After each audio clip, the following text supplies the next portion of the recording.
पाठमाला standard 6 lesson number 7 मेरे सपनों का घर। इस पाठ का उद्देश्य पेड़ पौधे और जीव जंतु का रक्षा करना।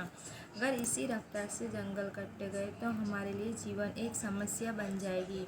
जीव जंतुओं की रक्षा करना हमारा कर्तव्य है। मैं सिंह हूँ, सब मुझे वनराज कहते हैं और मैं जंगल का राजा कहलाता हूँ। मैं बिल्ली जाति का हूँ। मैं 5 वर्ष का होने वाला हूँ और अब मैं घर की तलाश में इधर उधर भटक रहा हूँ क्योंकि मैं विस्थापित हो गया हूँ, यानी कि घर बिना का। छिप छिप कर रहता हूँ, पर आज मैं बहुत खुश हुआ। आप सोचते होंगे क्यों? मैं कुछ सैलानियों को बातें करते हुए सुना। वे कह रहे थे वनस्पतियों के लिए, विस्थापितों के लिए एक योजना बनाई जा रही है। मैंने सब सुना, खुशी से फूलाना समाया। मेरी समस्या हल हो गई। वहाँ चलो, हम जैसे पीड़ितों के लिए सोचा तो मैं दहाड़ मारकर अपनी आवाज़ लोगों तक पहुँचाऊँगा। मैं बोलूँगा, जंगल काटते जा रहे हैं, हमारे घर उजड़ते जा रहे हैं, हम बेघर हो गए हैं, हमें घर चाहिए, हमारे बसे बसाए घरों को मत उजाड़ो। यह बैठकर कुछ नहीं होगा। फिर मैंने सोचा कि राजधानी जाना पड़ेगा, वहीं मेरी आवाज़ सुनी जाएगी। वहाँ फॉर्म मिलेगा, मैं फॉर्म भरूँगा, रजिस्ट्रेशन कराऊँगा और सबसे फरियाद करूँगा। घर तो हासिल करके ही रहूँगा, घर लेना मेरा हक है।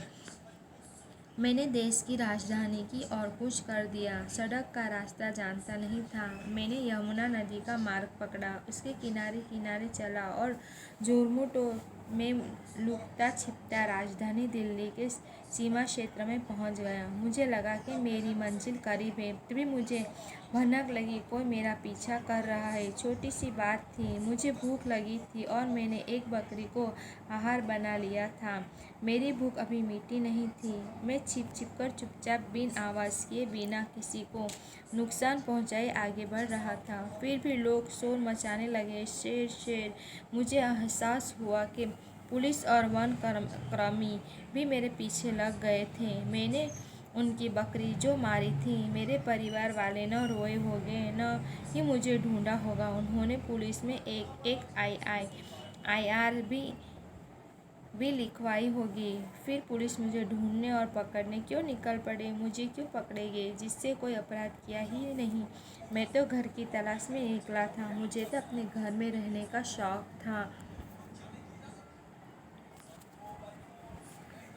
अरे मनुष्य इतना भी नहीं समझते। तुम जंगल घूमने और हमें देखने आ सकते हो, तो क्या मैं शहर घूमने तुम्हें देखने नहीं आ सकता? जरा वनराज की बात समझो। मनुष्य वनराज पर आवंटित करवाने तुम्हारे शहर आया है, फिर अपने घर वापस चला जाएगा। मेरे घर को मत उजाड़ो।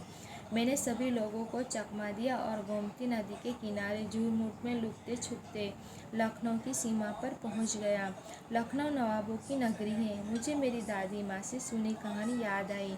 नवाबजादे अपने मनोरंजन के लिए हम पशुओं को आपस में लड़वाते थे। बड़ा भयानक था। पहले पशु आपसे लड़ते थे, लेकिन अब मनुष्य आपस में दुश्मन बना हुआ है।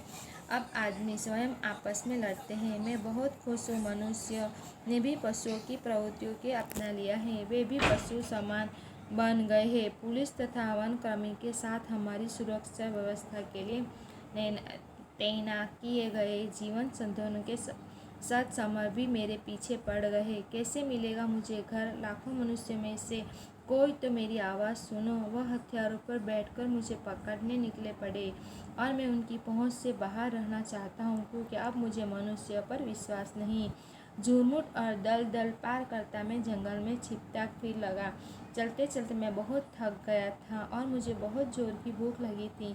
मैं एक खेत के किनारे लंबी घास से झाड़ियों में छिपकर बैठ गया। मुझे पकड़ने के लिए कुछ लोग ढूंढ रहे थे। अचानक मेरी नज़र एक हट्टे कट्टे इंसान पर पड़ी। मैं भूखा था, इसलिए मैंने लंबी छलांग लगाई और उसे दबोच लिया। उसे लाठी हवा में उड़ाई और चिल्लाया भी, लेकिन उसकी गर्दन मेरे मुंह में थी। अब मेरा भोजन मनुष्य था। क्या करूं? भूख ने मुझे मजबूर कर दिया था। मैं इस आदमी को क्यों छोड़ूं? ये आदमी तो पशु पक्षियों को मारकर दावत उड़ाते हैं।